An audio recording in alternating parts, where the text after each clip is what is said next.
Zahiriddin Muhammad Bobur sirg'a taqqanmi? Darhaqiqat, Boburning bizga ma'lum bo'lgan miniatyurasida ulug' hukmdor quloqda sirg'a bilan tasvirlangan. Mazkur portret 1610-1611 yillar oralig'ida Boburning nevarasi Jahongir davrida yaratilgan.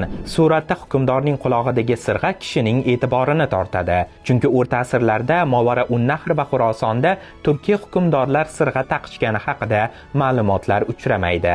Bu surat Bobur vafotidan taxminan 1 asr keyin chizilganini hisobga olsak, bu davrda Hind miniatyuralarida sirg'a taqqan hukmdorlar tasviri keng tarqalgan.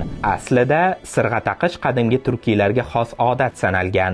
Xususan, Panjakentdan topilgan devoriy suratlarda turkiy qiyofali jangchilar sirg'a bilan tasvirlanganini ko'ramiz.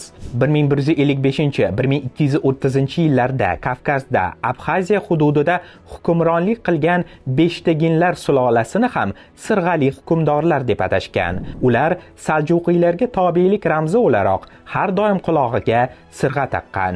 Dastlab Saljuqiylar davlatidan ajralib chiqqan Beshtagin avlodlari keyinchalik Mo'g'ullar bosqini natijasida tormor etilgan. Boburning keyingi avlodlari Jahongir, Akbar, Avrangzebning miniatyuralarida ham ular qulog'ida sirg'a bilan tasvirlanganini ko'ramiz.